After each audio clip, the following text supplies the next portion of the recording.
आप सभी का सुपर कंसेप्ट क्लासेस में स्वागत है। और आज के इस वीडियो में आप लोगों को क्लास 9th सोशल साइंस का वेरी वेरी इंपॉर्टेंट क्वेश्चंस बताने वाला हूं, जो आपके एग्जाम के लिए बहुत ही ज़्यादा इंपॉर्टेंट है।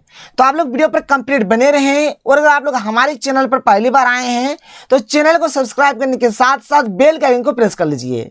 तो चलिए शुरू करते हैं और एक एक करके हर एक क्वेश्चन को बहुत ही सिंपल तरीके से और ईजी तरीके से देख लेते हैं। तो देखिए हमारे पास जो सबसे पहला क्वेश्चन है, क्वेश्चन नंबर 1 क्या है कि नाथसीवाद की मुख्य विशेषताएं क्या थी। तो देखिए इसका उत्तर हो जाएगा कि नाथसीवाद के अनुसार राज्य सबसे ऊपर है। अगर नाथसीवाद के अगर आधार से अगर देखा जाए तो जो हमारा राज्य क्या सबसे ऊपर है। लोग राज्य के लिए है, न कि राज्य लोगों के लिए। यहाँ पर जो लोग है ना, लोग किसके लिए है तो राज्य के लिए है। यहाँ पर राज्य लोगों के लिए नहीं है। नाथसीवाद लोकतांत्रिक तथा साम्यवाद को जड़ से मिटा देना चाहता था। तो ये हो जाएगा हमारा नाथसीवाद की मुख्य विशेषताएं। आप लोग इसको लिख लीजिए, आप लोगों का हो जाएगा यहाँ पर काम। आगे चलते हैं क्वेश्चन नंबर 2 की ओर। देख लेते हैं हमारे पास क्वेश्चन नंबर 2 क्या है। तो देखिए हमारे पास जो क्वेश्चन नंबर 2 है क्या है कि वनों का जीविका से किस प्रकार का संबंध है। तो देखिए वन के बारे में आप लोग जानते होंगे। वन से क्या है, वन से हमें बहुत कुछ मिलता है, फल फूल डाल लकड़ी। यहाँ पर जो वन होता है, वन में पशु पक्षी रहते हैं, ठीक है। तो यही सब चीज़ आप लोगों को लिखना है। देखिए मैंने लिख दिया है कि वनों की हमारे जीवन में बहुत ही महत्वपूर्ण भूमिका है। वनों से हमें कई प्रकार के खाने के सामान मिलते हैं। वन बाढ़ का रोकथाम करता है। वनों में कई प्रकार के पशु पक्षी रहते हैं। वन नहीं रहने पर ये पशु पक्षी भी विलुप्त हो सकते हैं, यानी कि खत्म हो जाएंगे। कहाँ रहेंगे, आप अपने घर में रहने दीजिएगा, नहीं न दीजिएगा तो बस यही बात है, वन में रहता है। तो ये हो गया हमारा वन का जीविका से क्या संबंध है, यही हुआ हमारा संबंध। आगे चलते हैं क्वेश्चन नंबर 3 की ओर। देख लेते हैं हमारे पास क्वेश्चन नंबर 3 क्या है, देख लीजिए।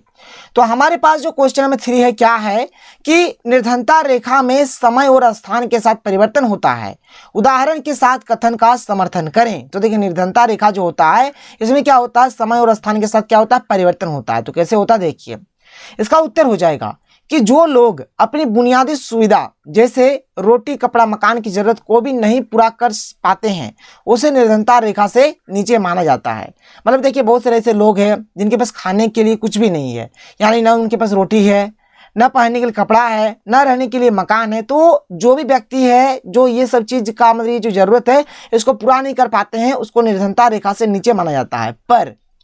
पर समय और स्थान के साथ इस रेखा में परिवर्तन होता रहता है, क्योंकि हर जगह अलग अलग लोग रहते हैं। देखिए इसमें क्या होता है, ये जो हमारा निर्धनता रेखा है ना, इसमें समय के साथ और स्थान के साथ क्या होता है, परिवर्तन होते रहता है, क्योंकि अलग अलग जगह पर अलग अलग टाइप के लोग रहते हैं।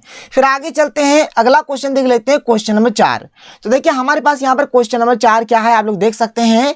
तो यहाँ पर क्वेश्चन नंबर 4 है कि कौन लोग खाद्य असुरक्षा से अधिक ग्रस्त हो सकते हैं। देखिए यहाँ पर खाद्य असुरक्षा का बात हो रहा है। तो देख लीजिए यहाँ पर किन किन लोगों को मतलब देखिए एक्चुअली में कहा जाए तो खाने के लिए भी मतलब अच्छे तरीके से नहीं मिल पाता है।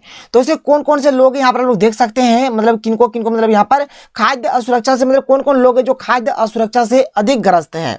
यहाँ पर पहला जो पॉइंट है क्या है कि अनुसूचित जाति, अनुसूचित जनजाति और अन्य पिछड़ी जातियों के कुछ वर्गों जिनके पास भूमि नहीं होती या फिर भूमि की उत्पादकता बहुत कम होती है, वे खाद्य की दृष्टि से शीघ्र असुरक्षित हो जाते हैं।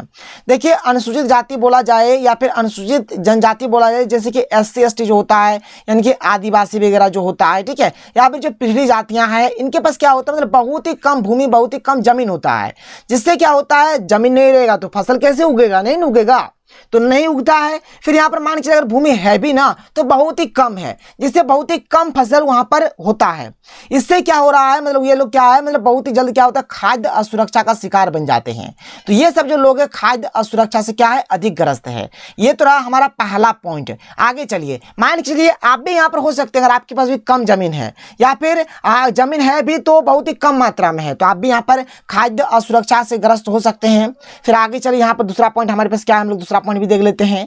तो देखिए दूसरा पॉइंट क्या है कि ये लोग भी खाद्य की दृष्टि से सर्वाधिक असुरक्षित होते हैं, जो प्राकृतिक आपदाओं से प्रभावित है और जिन्हें काम की तलाश में दूसरी जगह जाना पड़ता है। देखिए बहुत सारे ऐसे ऐसे इलाका है ना जहां पर हमेशा कोई ना कोई प्राकृतिक आपदा आते रहता है, कभी बाढ़ आ गया तो कभी सूखा आ गया तो कभी भूकंप आ गया, तो इस प्रकार से आते रहता है। और वहां पर भी क्या होती है, ये सब जो भी लोग होते हैं ना वह खाद्य असुरक्षित होते हैं, मतलब खाद्य असुरक्षा से उन लोग भी ग्रस्त होते हैं। तो ये भी चीज आप लोग यहाँ पर नोट कर सकते हैं। आगे चलिए पॉइंट नंबर 3 यहाँ पर देख लेते हैं आगे क्या दिया है। तो यहाँ पर हमारे पास जो अगला पॉइंट है क्या है कि खाद्य असुरक्षा से ग्रस्त आबादी का बड़ा भाग गर्भवती तथा दूध पिला रही महिलाओं तथा 5 वर्ष से कम उम्र के बच्चों का है। तो ये भी हो जाएगा, आप लोग इसको नोट डाउन कर लीजिए। क्वेश्चन नंबर 5 की ओर बढ़ते हैं, देख लेते हैं क्वेश्चन नंबर 5। तो देखिए हमारे पास जो क्वेश्चन नंबर 5 है आप लोग देख सकते हैं क्या है। क्वेश्चन नंबर 5 है कि राष्ट्रीय मानवाधिकार आयोग के बारे में बताएं। तो देखिए राष्ट्रीय मानवाधिकार आयोग, जिसको इंग्लिश से बोलेंगे नेशनल ह्यूमन राइट्स कमीशन, जिसको शॉर्टकट में बोलेंगे NHRC, की स्थापना मानव अधिकार संरक्षण अधिनियम 1993 के प्रावधानों के तहत 12 अक्टूबर 1993 को की गई थी। देखिए यहाँ पर ये जो आपका NHRC है या फिर राष्ट्रीय मानवाधिकार आयोग जो है, इसका जो गठन हुआ था 12 अक्टूबर 1993 में को किया गया था। देखिए यहाँ पर मानवाधिकार माने क्या होगी, मानव का अधिकार, ठीक है। यह संविधान द्वारा दिए गए मानवाधिकारों जैसे जीवन का अधिकार, स्वतंत्रता का अधिकार और समानता का अधिकार आदि की रक्षा करता है और उनके प्रहरी के रूप में कार्य करता है। प्रहरी माने जैसे होता है ना, जैसे जो पहरा देता है, जैसे गार्ड बोल सकते हैं, तो ये गार्ड का काम करता है। मतलब कोई हमारा जैसे मौलिक अधिकार में जैसे जीवन का अधिकार, स्वतंत्रता का अधिकार, समानता का अधिकार, ठीक है, मौलिक अधिकार हो, स्वतंत्रता का अधिकार हो, समानता का अधिकार हो, अगर कोई ये सब चीज़ का अगर कोई मतलब कोई मान चले कोई किसी को तंग करता है, सताता है, अवहेलना करता है, तो क्या करेगा, उसका गार्डिंग करेगा, रक्षा करेगा, ठीक है। तो ये सब चीज़ आप लोग नोट डाउन कर लीजिए।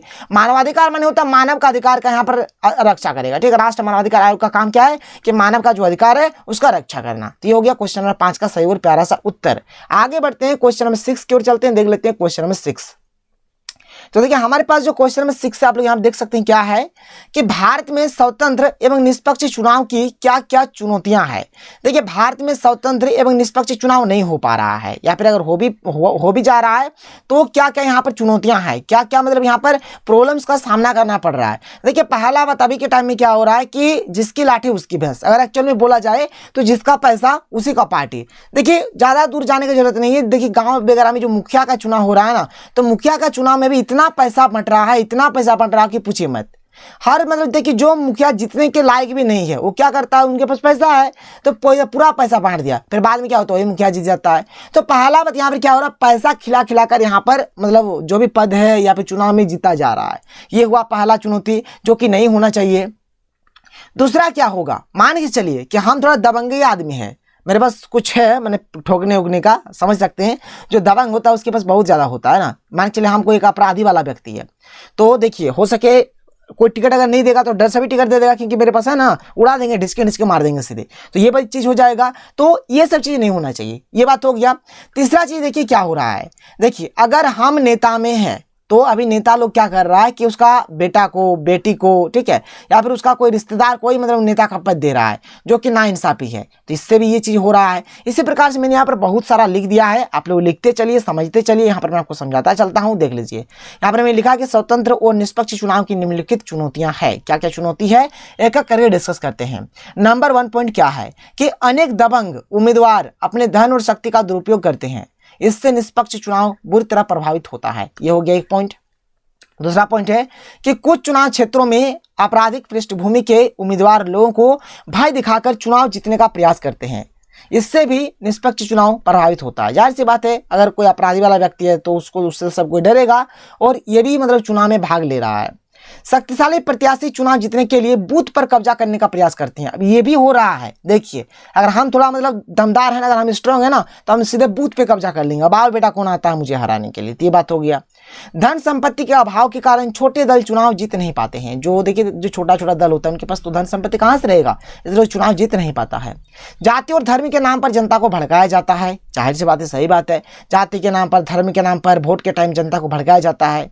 अपने परिवार के लोगों को ही चुनाव का टिकट दिया जाता है, जो कि सरासर गलत है। ये भी चीज नहीं होना चाहिए, ठीक है। अपने परिवार के लोगों को ही चुनाव का टिकट नहीं दिया जाना चाहिए, बल्कि सभी का हक है ना भाई, सभी का हक है, सबको यहाँ पर चुनाव लड़ सकता है। तो ये सब चीज आप लोग यहाँ पर लिख दीजिएगा, ये हो जाएगा इसका प्यारा सा सुंदर सा उत्तर। आप लोग फटाफट इसको नोट डाउन कर लीजिए, फटाफट इसको नोट डाउन करिए। फिर हम लोग आगे चलेंगे और आगे के जितने भी क्वेश्चन से एक एक करके हर एक क्वेश्चन को डिस्कस करेंगे। और यहाँ पर मैंने इस क्वेश्चन को बहुत ही सिंपल तरीके से, तरीके से आप लोगों को बता दिया। यहाँ पर तो मैंने बहुत सारा पॉइंट लिखा, लेकिन आपको एग्जाम में आप जितना सकिएगा उतना लिखिएगा, कोई दिक्कत नहीं है। आगे चलिए क्वेश्चन नंबर 7 यहाँ पर क्या है देखिए। क्वेश्चन नंबर 7 है कि भारत में वर्षा की मात्रा पूर्व से पश्चिम की ओर घटती जाती है, क्यों? देखिए एक्चुअली में होता क्या है, मतलब जब ये पूर्व से पश्चिम की ओर आते हैं तो इसमें आर्द्रता जो रहता है, आर्द्रता कम हो जाता है, इसलिए यहाँ पर वर्षा की जो मात्रा है वो घटती जाती है। इसमें लिखा है कि जब मानसून पवनें उत्तर भारत में पूर्व से पश्चिम की ओर बढ़ती है तो इनमें आर्द्रता कम होने लगती है, इसलिए उत्तर भारत में पूर्व से पश्चिम की ओर वर्षा की मात्रा घटती जाती है। ये हो जाएगा इसका प्यारा सा सुंदर सा उत्तर। आगे चलिए क्वेश्चन नंबर 8 देख लेते हैं, जो कि एक इंपॉर्टेंट प्रश्न है। आप लोग देखिए क्वेश्चन 8 हमारे पास क्या है।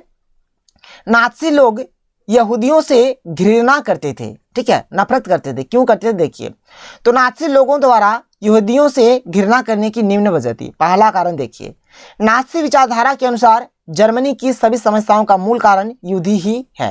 नाज़ी विचारधारा के लोग क्या मानते हैं कि जर्मनी में अभी जो भी प्रॉब्लम है, जो भी समस्या है, इसका मेन कारण कौन है, तो यहूदी है। इसलिए यहूदी से उन लोग नफरत करते थे, घृणा करते थे। पहला पॉइंट हुआ।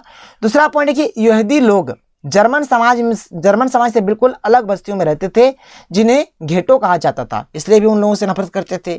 जर्मनों के अनुसार यहूदी हत्यारे और सूदखोर थे, इसलिए भी घृणा किया जाता था। यहूदी लोग मुख्य रूप से धन उधार देने का धंधा करते थे, यानी सूदखोर वाला ही बात हुआ, तो इसलिए इन लोगों को यहाँ पर क्या घृणा नफरत की नजर से देखा जाता था। क्वेश्चन नंबर 9 देखिए हमारे पास। क्वेश्चन नंबर 9 क्या है, आप लोग भी देख सकते हैं। यहाँ पर क्वेश्चन 9 हमारे पास क्या है, देखिए यहाँ पर क्वेश्चन 9 है कि औपनिवेशिक काल में व्यावसायिक खेती का क्यों विस्तार हुआ, 2 कारण बताएं।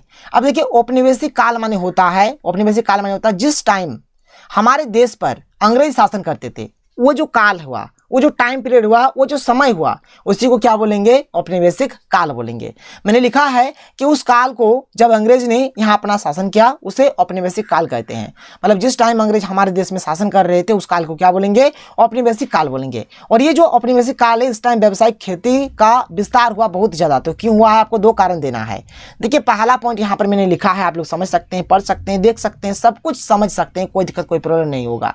पहला पॉइंट है कि अंग्रेजों ने व्यावसायिक फसलों जैसे पटसन, गन्ना, गेहूं और कपास का खूब विस्तार किया, क्योंकि इनकी खेती से अधिक धन प्राप्त होने की संभावना रहती थी। और जाहिर सी बात है भाई, लोभ होता है, लोभ जिसमें हमारा ज़्यादा पैसा आएगा, हम लोग वही काम करेंगे। तो यहाँ पर भी वही बात हुआ। अगला पॉइंट कि इंग्लैंड के कारखानों को कच्चा माल चाहिए था। अब इंग्लैंड का जो कारखाना है, अभी तो इंग्लैंड यानी कि इंग्लैंड बोलिए, ब्रिटेन बोलिए, ठीक है, या फिर अंग्रेज बोलिए, इन लोगों ने हमारे देश को गुलाम बनाया था। अब देश को गुलाम बनाया, तब इन लोगों का जो देश है इंग्लैंड जो है, वहाँ पे भी जो कारखाना है, उन लोगों को कच्चा माल चाहिए। तो कच्चा माल मिलेगा कहाँ से, तो बोला कि चलो भारत के जो भी लोग हैं, तुम लोग व्यावसायिक खेती करो, और इस प्रकार से व्यावसायिक खेती का और विस्तार हो गया। तो 2 पॉइंट यहाँ पर मैंने लिख दिया है, आप लोग आसानी से पढ़ सकते हैं, समझ सकते हैं। आगे चलते हैं अगले क्वेश्चन की ओर, देख लेते हैं क्वेश्चन नंबर 10। क्वेश्चन नंबर 10 हमारे पास क्या है देखिए, कि शहरी क्षेत्रों की अपेक्षा ग्रामीण क्षेत्रों में कैलोरी की आवश्यकता अधिक क्यों है। तो देखिए यहाँ पर कैलोरी की आवश्यकता जो है अधिक है, क्यों है, यहाँ पर आप लोग देख सकते हैं इसके आंसर को। तो देखिए यहाँ पर इसका उत्तर हो जाएगा, इसका उत्तर कि चूंकि ग्रामीण क्षेत्रों में रहने वाले लोग शहरी लोगों की अपेक्षा अधिक शारीरिक कार्य करते हैं, इसलिए ग्रामीण क्षेत्रों में कैलोरी की आवश्यकता शहरी क्षेत्रों की तुलना में अधिक है। जाहिर सी बात है कि ग्रामीण क्षेत्रों के जो लोग हैं, इन लोग बहुत ही हार्डवर्क करते हैं, बहुत ही मतलब शरीर से बहुत ही परिश्रम करते हैं, बहुत ही शारीरिक कार्य करते हैं। लेकिन शहरी वाला थोड़ा है ना, कुर्सी में बैठ के खाली गाँव वाला को काम कराएगा, इसलिए यहाँ पर गाँव वाला को क्या होता है, अधिक कैलोरी की आवश्यकता होती है।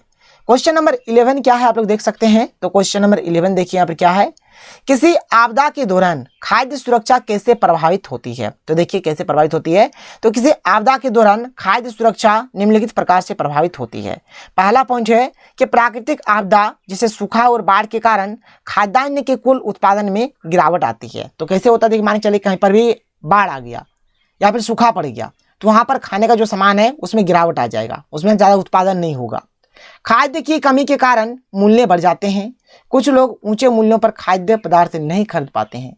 देखिए अगर मान के चलिए जैसे सूखा बाढ़ या फिर किसी भी कारण से अगर मान के चलिए अच्छा तरीके से उत्पादन नहीं हुआ तो यहाँ पर खाने का जो सामान उसमें कमी होगा। और अगर खाने का सामान में अगर कमी हो जाता है तो दाम बढ़ जाएगा खाने का सामान का। और अगर खाने का सामान का दाम बढ़ जाता है तो बहुत सारे ऐसे लोग हैं जो उस सामान को खरीद ही नहीं पाएंगे। फिर आगे देखिए हमारे पास जो अगला पॉइंट है, पॉइंट नंबर 3, और चलिए देख लेते हैं अगला पॉइंट क्या है हमारे पास। तो थोड़ा सा यहाँ पर मिसप्रिंट है, ये हो जाएगा हमारा तीसरा वाला पॉइंट, ये हो जाएगा तीसरा वाला पॉइंट, ठीक है, और ये हो जाएगा हमारा चौथा वाला पॉइंट। ये थोड़ा पॉइंट में टेंशन नहीं, आप लोग लिख लीजिएगा। यहाँ पर क्या कि यदि यह आपदा अधिक विस्तृत क्षेत्र में आती है या लंबे समय तक बनी रहती है तो भूखमरी की स्थिति पैदा हो सकती है। मान के चले कहीं पर भी आपदा बहुत दिन तक रहा या फिर एक बड़का वाला इलाका में पूरा आपदा आ गया तो भूखमरी हो जाएगा। और भूखमरी होने से क्या होगा, भूखमरी से अकाल की स्थिति बन सकती है जो हजारों लोगों की मौत का कारण हो सकता है। अगर भूखमरी खाने के लिए अगर नहीं हुआ ना सर, खाने के लिए कुछ नहीं मिला, अगर भूखमरी से यहाँ पर अकाल अगर पड़ जाता है तो यहाँ पर बहुत सारे लोग मारे जाएंगे। ठीक है, चलिए आगे बढ़ते हैं, अगले क्वेश्चन की ओर चलते हैं। अगला प्रश्न देख लीजिए आप लोग। यहाँ पर हमारे पास यहाँ पर जो अगला प्रश्न है क्वेश्चन नंबर 12 क्या है कि लोकतंत्र में चुनाव की आवश्यकता क्यों है। तो लोकतंत्र में चुनाव की आवश्यकता क्यों है, देखिए पहला बात क्या है कि लोकतंत्र में सभी व्यक्ति को अपना प्रतिनिधि चुनने का अधिकार है। देखिए अगर चुनाव नहीं रहेगा तो जो मन में आएगा सो करेगा। जैसे मान के चलिए कोई नेता है, ये कोई नेता है, ठीक है, कोई भी है ना, पीएम सीएम कुछ भी हो, पीएम सीएम डीएम एसएम जो भी हो, ठीक है, जो भी नेता हो, ये अगर मान लीजिए चुनाव नहीं होगा तो ये जो नेता रहेगा ये अपना मन मर्जी काम करेगा, इसको जो मन में आएगा सो करेगा। अब अगर चुनाव होगा तो इसको डर रहेगा, नहीं भाई चुनाव होगा अगला बार, अगर हम इस बार अगर अच्छे तरीके से काम नहीं करेंगे तो हम वोट में हार सकते हैं। तो ये हो गया एक बात। तो देखिए बात को ध्यान सुनिए, मैंने यहाँ पर एक एक करके हर एक चीज को लिखा है। पहला पॉइंट है कि लोकतंत्र में सभी व्यक्ति को अपना प्रतिनिधि चुनने का अधिकार है। देखिए लोकतंत्र जो है हमारा, इसमें हर एक को हक है कि नहीं भाई हमारे जो प्रतिनिधि होगा हम लोग चुनेंगे। जैसे कोई यहाँ पर जैसे बीजेपी को वोट देगा, कोई कांग्रेस को वोट देगा, कोई जेएमएम को वोट देगा, कोई जेबीएम को वोट देगा, तो सबका अपना अपना पसंदीदा होता है ना, प्रतिनिधि होता है। तो यहाँ पर वोट हो रहा है लोकतंत्र में, इसलिए चुना जा रहा है, नहीं तो ऐसे में चुना जाता नहीं जाता। फिर यहाँ पर अगला पॉइंट क्या है कि लोग चुनाव में अपनी पसंद के उम्मीदवार का चुनाव करते हैं। आगे है कि चुनाव नहीं होने से कोई नेता तानाशाह हो जाएगा और जो मन में आएगा सो यहाँ पर करेगा। पॉइंट नंबर 4, चलिए पॉइंट नंबर 4 देखते हैं क्या है। तो पॉइंट नंबर 4 है कि चुनाव नहीं होने से नेता के मन में डर नहीं होगा, मतलब उसके मन में जो आएगा सो काम करेगा। क्वेश्चन नंबर 13 देख लेते हैं। क्वेश्चन नंबर 13 हमारे पास क्या है देखिए। तो क्वेश्चन नंबर 13 है कि मानवाधिकार से आप क्या समझते हैं कि मानवाधिकार माने होता है मानव का अधिकार, यानी कि मानवाधिकार से तात्पर्य उन सभी अधिकारों से है जो व्यक्ति के जीवन, स्वतंत्रता, समानता एवं प्रतिष्ठा से जुड़े हुए हैं। यह अधिकार भारतीय संविधान के द्वारा प्रत्येक नागरिक को दी गई है। इन अधिकारों में प्रदूषण मुक्त वातावरण में जीने का अधिकार, अभिरक्षा में यातनापूर्ण और अपमानजनक व्यवहार न होने संबंधी अधिकार। फिर आगे चलते हैं, आगे यहाँ पर हमारे पास क्या है देख लीजिए। आगे हमें दिया गया है और महिलाओं के साथ प्रतिष्ठापूर्ण व्यवहार का अधिकार शामिल है। तो ये हो जाएगा इसका सही उत्तर। क्वेश्चन नंबर 14 की ओर चलते हैं, देख लेते हैं क्वेश्चन नंबर 14। देखिए हमारे पास जो क्वेश्चन नंबर 14 है क्या है कि उष्णकटिबंधीय पर्णपाती वनों का वर्णन करें और उनके मुख्य वृक्ष का नाम लिखें। देखिए इसका पहला पॉइंट क्या है, ये वन प्रायद्वीप में अधिक वर्षा वाले भागों और उत्तर प्रदेश और बिहार के मैदानी भागों में पाए जाते हैं। ये हो गया एक पॉइंट। अगला पॉइंट है कि भारत में ये वन अधिक मात्रा में पाए जाते हैं। इन्हें मानसून वन भी कहा जाता है। ये भारत में बहुत ही अधिक मात्रा में पाया जाता है और इनको मानसून वन भी बोला जाता है। ये वन 70 से 200 सेंटीमीटर वार्षिक वर्षा वाले क्षेत्र में पाए जाते हैं। और ये जो वन है 70 से 200 सेंटीमीटर जहां पर मतलब वर्षा होता है, वार्षिक वर्षा, वहीं पर ये वन पाए जाते हैं। तो देखिए अगला पॉइंट क्या है कि जल उपलब्धता के आधार पर इन वनों को आर्द्र और शुष्क पर्णपाती वनों में बांटा जाता है। मतलब जहां पर जिस प्रकार से जल पाया जाता है उसी हिसाब से इन वनों को 2 प्रकार से बांटा गया है। एक हो गया आर्द्र पर्णपाती वन और एक हो गया शुष्क पर्णपाती वन। फिर आगे देखिए अगला जो पॉइंट है क्या है कि सागौन इन वनों की सबसे प्रमुख प्रजाति है। जो सागौन है ना, सागौन इन वनों की सबसे प्रमुख प्रजाति है। फिर बांस, साल, शीशम, चंदन, रवेर, कुसुम, अर्जुन तथा सहतूत के वृक्ष व्यापारिक महत्व वाली प्रजातियां हैं। इसको नोट कर लीजिए। ये हो जाएगा हमारा इस क्वेश्चन का प्यारा सा सुंदर सा उत्तर। आगे बढ़ते हैं, अगले क्वेश्चन को चलते हैं। अगला क्वेश्चन देख लेते हैं, क्वेश्चन नंबर 15। देखिए हमारे पास जो क्वेश्चन नंबर 15 है क्या है कि जर्मनी में नाजीवाद के उदय के क्या कारण थे। मतलब जर्मनी में जो नाजीवाद का उदय हुआ था, क्यों हुआ था, आपको बताना है। तो इसका उत्तर हो जाएगा कि जर्मनी में नाजीवाद के उदय का प्रमुख कारण जो था, इनकी जो मुख्य कारण था क्या था कि जर्मनी की आर्थिक मंदी, वाइमर गणराज्य की असफलता, साम्यवाद का डर यहूदियों की विरोधी नीति, जर्मनी के संविधान की कमियां और हिटलर का व्यक्तित्व, ये सभी कारण थे जिनसे जर्मनी में नाजीवाद का उदय हुआ।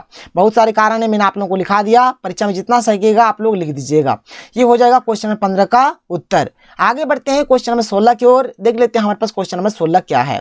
तो देख लीजिए हमारे पास जो क्वेश्चन नंबर 16 है क्या है कि बस्तर के लोगों ने अंग्रेजों के विरुद्ध विद्रोह क्यों किया। तो देखिए इसका उत्तर हो जाएगा कि बस्तर में आदिवासियों ने ब्रिटिश शासन के विरुद्ध 1859 में साल के वृक्षों को बचाने के लिए विद्रोह किया था। जो साल का वृक्ष है ना, साल के वृक्षों को बचाने के लिए 1859 में बस्तर के आदिवासियों ने ब्रिटिश से विद्रोह किया था, जिसे कोई विद्रोह के नाम से जाना जाता है। देखिए इसको हम लोग कोई विद्रोह भी बोलते हैं। बस्तर में आदिवासी जनजीवन पूर्णतः वनों एवं उससे मिलने वाले वनोपज पर ही आधारित है। वन और आदिवासियों का अटूट गठबंधन हजारों साल पुराना है। वनों के लिए आदिवासी जान दे भी सकते हैं और जान ले भी सकते हैं। नोट कर लीजिए, ये हो जाएगा क्वेश्चन नंबर 16 का सही उत्तर। आगे चले क्वेश्चन नंबर 17 हम लोग देख लेते हैं। देख लीजिए यहाँ पर हमारे पास जो क्वेश्चन नंबर 17 है, और यहाँ पर देखिए यहाँ पर ये जो क्वेश्चन नंबर 16 है ना, यहाँ पर ये जो क्वेश्चन नंबर 16 यहाँ तक लिखने के बाद आप लोग यहाँ पर थोड़ा सा और लिख दीजिएगा। क्या है कि इस प्रकार वनों को बचाने के लिए बस्तर के लोगों ने अंग्रेजों के विरुद्ध विद्रोह किया। इसको अब लिख लीजिएगा, ये भी हमारा क्वेश्चन नंबर 16 का थोड़ा सा यहाँ पर था। आगे चलते हैं क्वेश्चन नंबर 17 देख लेते हैं। देख लीजिए हमारे पास जो क्वेश्चन नंबर 17 है क्या है। क्वेश्चन नंबर 17 है कि भारत में निर्धनता रेखा का आकलन किस प्रकार किया जाता है। तो ये भारत में निर्धनता रेखा का जो आकलन होता है, यहाँ पर आप लोग सबसे पहले तो आप इसको देख लीजिए, ठीक है, कि भारत में स्वीकृत कैलोरी आवश्यकता ग्रामीण क्षेत्रों में 2400 कैलोरी प्रति व्यक्ति प्रतिदिन एवं नगरीय क्षेत्रों में 2100 कैलोरी प्रति व्यक्ति प्रतिदिन है। इससे कम होने पर उसे निर्धनता रेखा से नीचे माना जाता है। तो यहाँ पर ये वाला जो चीज़ आप लोग इसको देख सकते हैं, यहाँ पर ये वाला आप लोग का एक पॉइंट बन जाएगा। लेकिन यहाँ पर मैं आपको सबसे पहले तो कंप्लीट दिखा देता हूँ। देख लीजिए यहाँ पर बोला क्या जा रहा है कि भारत में निर्धनता रेखा का आकलन किस प्रकार किया जाता है। तो इसका उत्तर हो जाएगा कि भारत में निर्धनता रेखा का निर्धारण करते समय जीवन निर्वाह के लिए खाद्य आवश्यकता, कपड़ों, जूतों, ईंधन और प्रकाश, शैक्षिक एवं चिकित्सा संबंधी आवश्यकताओं आदि पर विचार किया जाता है।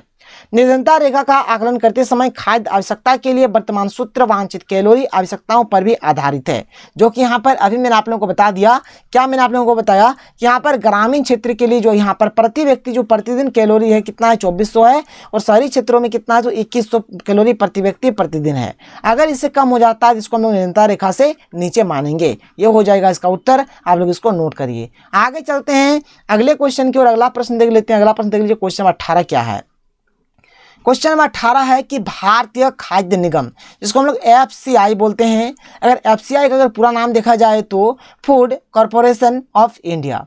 तो यहाँ पर भारतीय खाद्य निगम यानी जो FCI है, किसानों से अनाज कैसे खरीदती है आपको बताना है। तो देखिए भारतीय खाद्य निगम किसानों से उनके गेहूं तथा चावल खरीदता है, उनका भंडारण करता है, किसानों को उनकी फसल के लिए उचित मूल्य प्रदान किया जाता है, जिसे न्यूनतम समर्थन मूल्य कहते हैं। इस प्रकार FCI अनाजों का भंडारण करता है। तो ये हो जाएगा ये वाला क्वेश्चन 18 का उत्तर। बहुत ही सिंपल लिखा हुआ है, अगर आप लोग एक बार पढ़ेंगे तो आप लोगों का याद हो जाएगा। आगे चलते हैं क्वेश्चन नंबर 19 की ओर, देख लेते हैं क्वेश्चन नंबर 19। तो देखिए क्वेश्चन 19 हमारे पास क्या है कि चुनाव को लोकतांत्रिक मानने का विभिन्न आधार क्या है।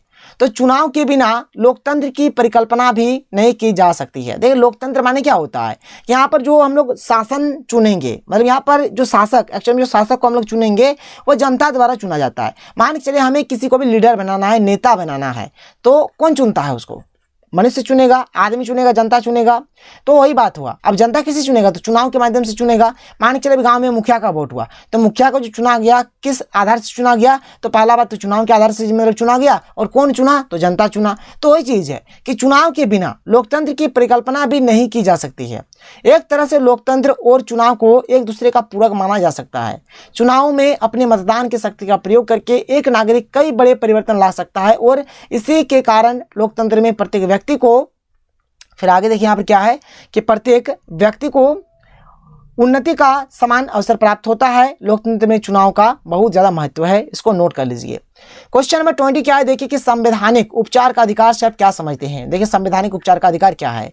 संवैधानिक उपचारों का अधिकार संविधान द्वारा नागरिकों को दिया गया वह अधिकार है जिसके तहत वह अपने मौलिक अधिकारों के उल्लंघन की स्थिति में सीधे उच्च न्यायालय या सर्वोच्च न्यायालय जा सकता है। मतलब यहाँ पर देखिए संवैधानिक उपचार का अधिकार है, ये जो है ना, मतलब ये मनुष्यों को दिया गया एक अधिकार है। इसमें क्या है कि मान के चलिए अगर आपको लगता है कि नहीं भाई कोई मौलिक अधिकार का उल्लंघन कर रहा है, तो उस स्थिति में आप लोग डायरेक्ट हाई कोर्ट या फिर सुप्रीम कोर्ट यानी कि उच्च न्यायालय या फिर सर्वोच्च न्यायालय आप लोग जा सकते हैं। तो ये बात हो गया क्वेश्चन नंबर 20। फिर क्वेश्चन नंबर 21 आप लोग देख लीजिए, क्वेश्चन 21 यहाँ पर क्या है, और क्वेश्चन नंबर 21 का हमारे पास क्वेश्चन है कि भारत की जलवायु को प्रभावित करने वाले कौन कौन से कारक हैं।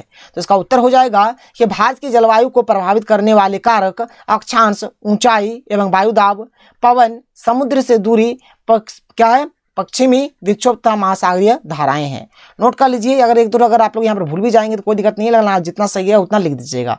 तो ये हो गया हमारा आज का कंप्लीट वीडियो, जहां पर मैंने आप लोगों को very very important 21 questions discuss किया आप लोगों से। तो अगर आपको वीडियो पसंद है तो वीडियो को लाइक करिए। तो मिलते हैं अगले वीडियो में। थैंक यू, जय हिंद।